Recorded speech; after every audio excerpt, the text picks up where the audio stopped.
Hey everybody, this is Stuart with Wine on the Dime, and if you don't remember me, I'm the wife. her name is Haley. So I have a special guest here. She hasn't been on the channel for a while, and I also have a double wine review, which is awesome. But here's the reason why she's here. I got some sort of infection in my mouth about half a week ago, and the antibiotic that they give me has a rare occurrence of basically killing your taste buds. And so I can't taste anything. At all. I can smell stuff. I can observe the color. I can help with the determination of quality. But I'm not going to be able to taste these wines. The look on his face when he had his homemade Indian food for lunch, and it tasted like dry potato. Yeah. That was wonderful. No, potato has flavor.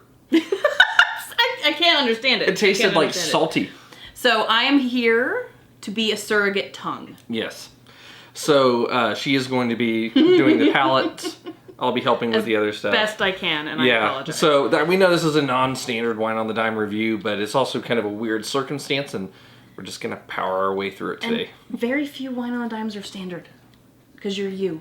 Yeah, I kind of screw something up every time. Right? Anyway, okay, so also, these wines are for the guests for the Pink Society chat for this Thursday. So actually, it's going to be tonight when this video is released. So join us tonight at 8 p.m. Central. Just go to Twitter, search hashtag Pink Society, and use the hashtag in any replies and interaction with the group, and now you're part of the group. So first, let's start off with the 2021 Meadowcroft Roussanne.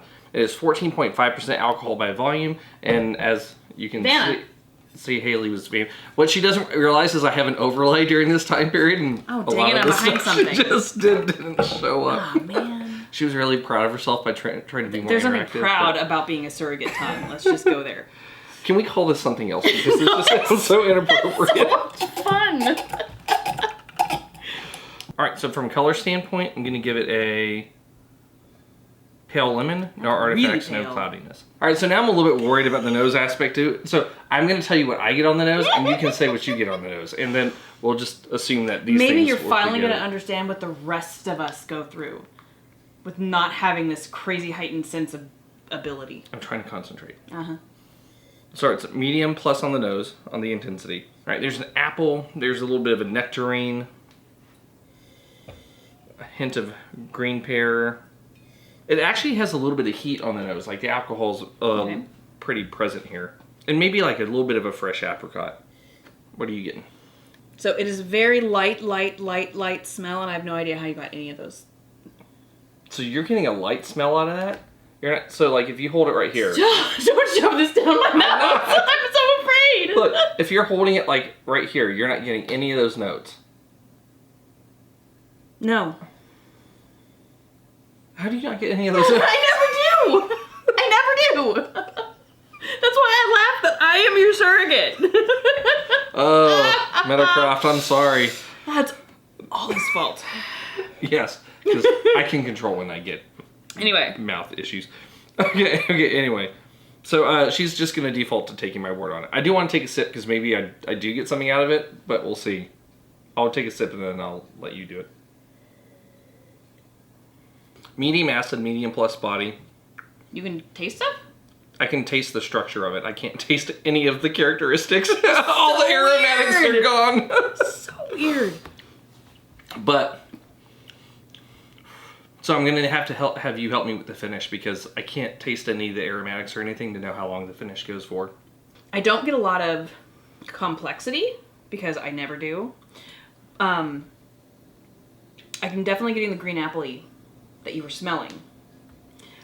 But yeah, it hangs around and hangs around. And what's the word when you think it's high alcohol? The heat. Heat? It's like a hot wine. I'm getting that on the palate too. I can tell that like as I'm breathing after I swallowed it, there is a little bit of that alcohol that's coming out. But unfortunately, I just can't taste any of it at all. And I know your thing is not the food pairing, but I'm not feeling this is like a porch sitter where you just sit there on a hot day and drink a lot of it. But this would go really good with some like a French fish of some sort with like a sauce and roasted carrots. It's a dense flavor Yeah, that will it's hold a heavier up wine. to a heavier meal. Yeah. Yeah. I'm trying to add something, and what I can add is that would be good with a French fish dish. Okay. So so Saumonier, that's what it is. I knew I was gonna remember. I couldn't pronounce it even if I tried. Y'all know that. That's why I'm staying away Just from wait till the next wine. foreign wines. Oh, now there's intimidation there. So I mean, nice. yeah. Definitely a fancier flavor profile than go to your local grocery mart and get a Starborough. And I love Starborough. It's also totally different grape. Totally different, Yeah, which is yeah. why. Anyway, so now I'm going to ask you some questions because you're going to help me figure out the Blick part of it because I can't do all the analysis. So, Okay. So in terms of balance, I feel like the structure is in balance. I feel like the acid was there because I can taste acid. I just can't taste flavors. So the acid was there. The body was there. It sounds like the finish was a pretty good finish, but that's a different category. If by balance you mean that it feels like it goes together well, there isn't one thing that's like an outlier. Yeah, or like it's too weak on the acid or the body's too heavy for... That's an outlier. Yes. Well balanced. I don't know if you're going to get hot on the channel for another video. All right, so for balance, we'll give you a full point. Length, you said it had a long finish. You said it just really kept going did. long and Yeah. long and long. I'll take your word for it because... And that's compared to like a really dry champagne where you drink it and it like disappears in your mouth. Well, Is it's not compared to another wine. So what it is the desirable characteristics of the wine stick around for a long time. And for a long finish, that normally clocks in at about, from what I do, normally about 50 seconds to a minute plus. Okay, just shy of that. Okay, so medium plus finish. Okay, cool. So medium. This is cool. I'm learning something. In terms of intensity, I got medium plus on the nose, but I can't taste it on the palate. Like, is it pretty strong on the palate in terms of the way all those flavors come out, or is it a little bit more mellow? Like, It's a little more mellow. Okay. It's not mild. I don't know if that's a rating in that. It's more on the mellow side. I wouldn't say like it is bold and hits you in the mouth. And Okay. I'm not feeling like there are some wines that I can pick out bold flavors and I can tell you this is X. I can't do that with this. okay, But it's not mellow. okay. So what I'm going to say there is on the nose, I'm going to give it medium plus because I could still smell the characteristics of it before my nose even got into the bowl. Definitely don't trust my nose. But on the palate side, I'm going to go ahead and say it's medium. On that note, we'll average it to a medium for intensity. And in terms of complexity, this is really where I need to rely on you because on the nose aspect of it, like I said, I got a lot of those fruits, but I couldn't smell any type of like oak influences. Like I couldn't tell if there was like vanilla or spiciness or herbs or anything like that. Because to me, that tastes like acidic water, and that's all I'm getting out of this. It is way better than acidic water. No, I'm not getting herby. I'm not getting earthy. I'm not getting different dynamics. What I'm getting is a lot of really solid fruit flavor. Okay. Not that it's sweet. I know that's a different thing. So I wouldn't put it terribly complex, but it tastes really good. Are you getting anything that tastes kind of like honey or dried fruits or raisins or anything along those lines? It's not bright like a passion fruit or something. No. I mean, just do the flavors that you get taste fresh, or is there anything that maybe has like what would be called tertiary, more of like an aged taste? So to I have it? never actually thought about that way at all, and I would put it more towards the aged side. I would not take that and go, raisin. But those elements like the But stuff that I it's a mentioned- denser kind of quality to it. Well, It's not a bright grape. so I'm not looking at the density of it. It is the flavor. So like the difference between a plum and a prune. Yeah, that's what I'm saying is Okay. dense. Okay. I don't have vernacular. Okay. But you are, yes. It Okay. is more on the dried side. Okay. But not dry. Well, it might Well, be. it is a dry wine. Yeah. But yes to the dried fruit kind of feel as opposed Okay. to a fresh, just came off the tree. What about, is there a combination of fresh and dried, or is it just really leaning more towards the other? Definitely combo. It's not like, Okay. that's a prune. Okay, cool. So in that case, all right. So in that case, we'll give it 2/3 of a point, because if you can't taste any secondary, and I can't taste anything, I can't validate if there is secondary there or not. And I didn't smell anything, so we'll leave it at 2/3 of a point. And I don't like oak, and I don't get that. Okay. Because you asked me about that specifically. Yep. I would notice that. All right. So I guess when we add everything up, it's almost at very good in terms of the rating, and I think from what I heard, it's very good. I wouldn't like knock down people in the grocery store aisle for this unless I wanted to pair it with a good French fish dish. But it is definitely a do-over. It is good quality. There's nothing funky with it. So, yeah. And see, this really depresses me because I love Roussanne. I love all of the grapes in the next one too. But so like sorry. one of my favorite white wine, the stuff that is made at French Connection, like their La Connection White, it's a blend of Roussanne and Marsanne de Viognier, and I love that grape. I love it on its own, but I love it in blends, and I'm sorry. I can't taste it. So We'll just have to order another one. all right, so let's do this. Let's or I'll Corvin it or something. We'll make this work. Oh, true. Yeah, I can do that. You can do that. Okay, well, let's go ahead and move on to the next wine. Okay. I'm going to keep going with this. This is the 2021, the Magi. From Lodi, California. It's a 2021. It's 14.1% alcohol by volume. Also by Meadowcroft. And this is a blend of 59% Barbera, 23% Montepulciano, 12% Dolcetto, and 6% Sangiovese. And a really cool bottle. And a really cool bottle. Actually, it was funny because your mom was here when I got this out of the package, when they sent it over. And your mom looked at it and went, oh, that's just a really cool bottle. Well, she's right. And that's really weird that you said that because... Well, my whole genetic. high school bedroom was suns and moons and stars and galaxies and all the like hippie versions of them. And that's a lot like that. See, this reminds me of the cover art for Melancholy and the Infinite Sadness by the Smashing Pumpkins. Which is... better than my hippie-tastic room decor. Yeah. Yes. All right, from a color standpoint, you've got a little bit of depth to you. That's so interesting. It gets so light at the edges, but it's like you cannot see through it. At least from my angle. So I'm probably screwing this up by not using a ISO glass for this like I probably should. But who at home does that?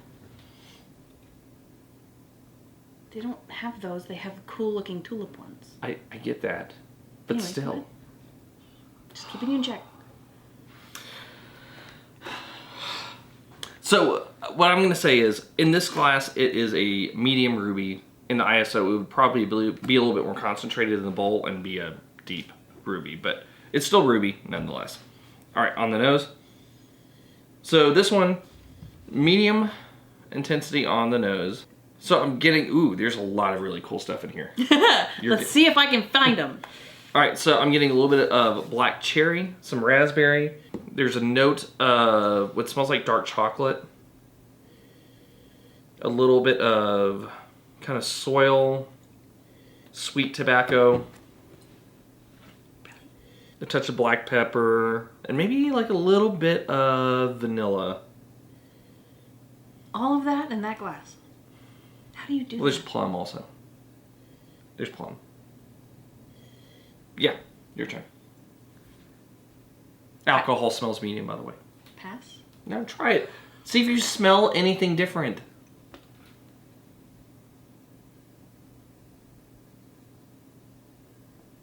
You are so gonna hate my answer. It smells like wine.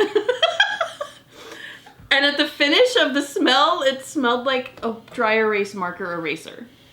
Okay, at least that's something. Like, I don't know if that can equate to something. Maybe that's the earthy note you found, but... Nope, stop it. I want to smell it.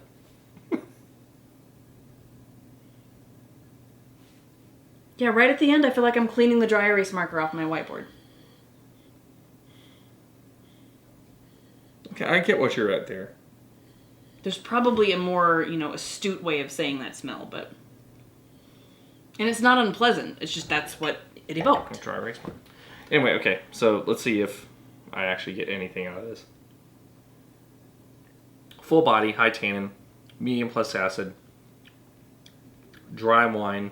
I can taste the black cherry. Hey! That's it. Progress!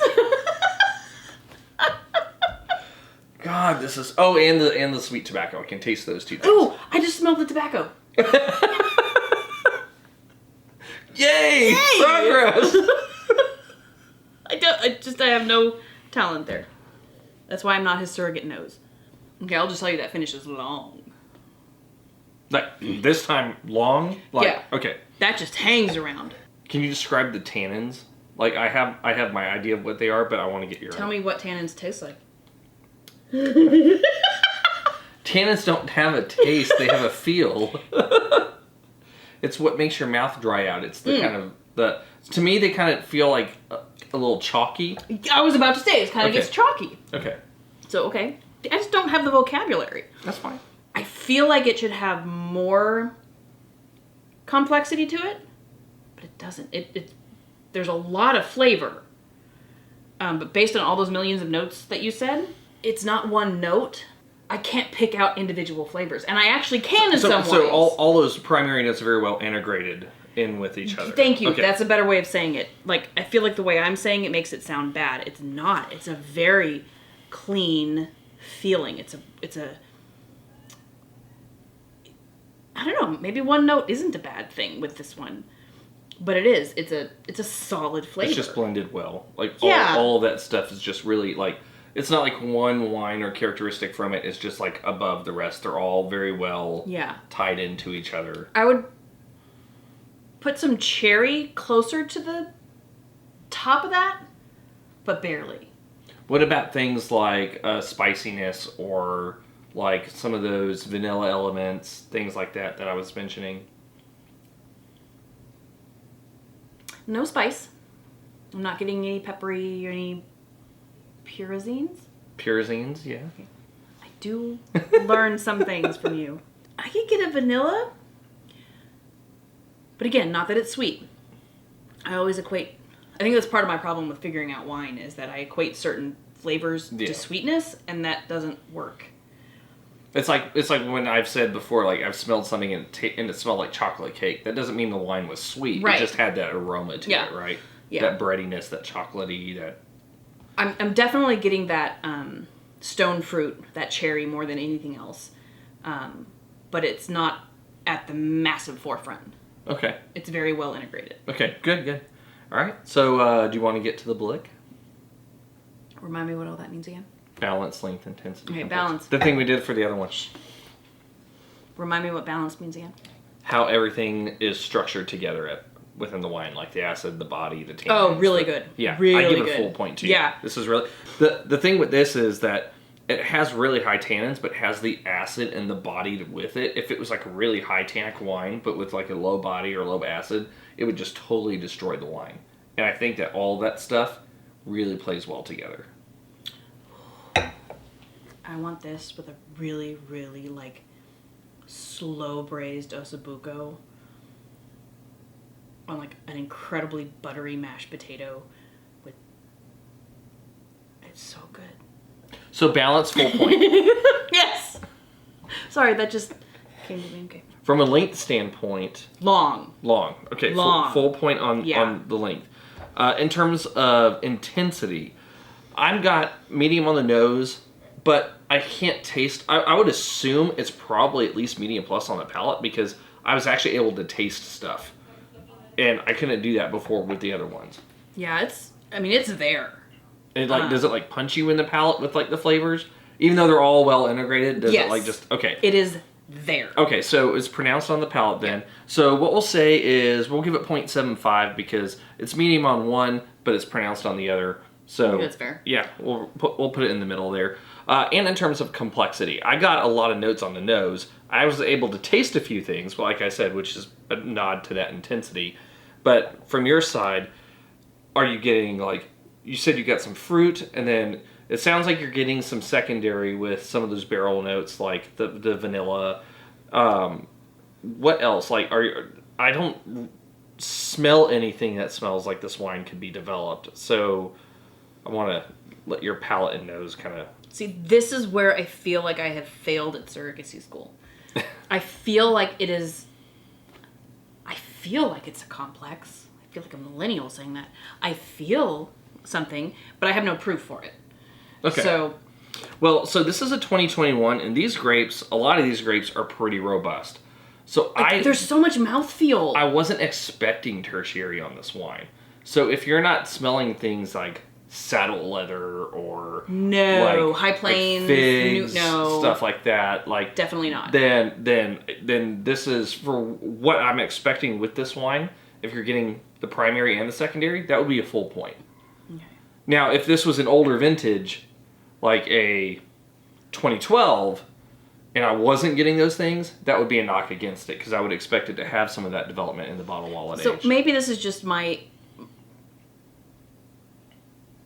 maybe I'm trying to layer the intensity into this complexity thing. Maybe that's... Yeah. That's kind of what it's feeling like. So I'm not getting a lot of different notes of flavor. But that's not my strong suit. But I think really what I'm just continually coming back to is that intensity, and it's a really good intensity. Like it's a positive. Yeah. So what I think we'll do is we'll go ahead and give this a full point, because you are getting kind of what we aligned and what we expected for the vintage. But I just am mad I can't taste most of it. It feels really good. But you can tell me where I'm so right. Once we add everything up for this one. This is almost a great wine. And I reserve great for a perfect score. And this is as close as you can get to it. It's really good. And as I said, I'm really mad. I cannot taste this wine right now. Meadowcroft, you're too good. You're just too good. So we end up with two very good wines tonight. One being almost great. And, well, I guess it's time to see everybody off. Anyway, this was Stuart. And his tongue. With a wine on the dime. If you liked today's video, please like, subscribe, and comment. Have you tried any of the Meadowcroft wines featured today? I'd be interested to know if you have. Leave a comment below, and I'll see you all again soon with another review from Wine on the Dime. In the meantime, I'm going to edit, and I think you get... I'm going to drink. I love you. I'm going to pour a glass too, even if I can't taste it. Yes, you will. Maybe the alcohol will help with the infection. Don't put that on there. I'll see y'all later.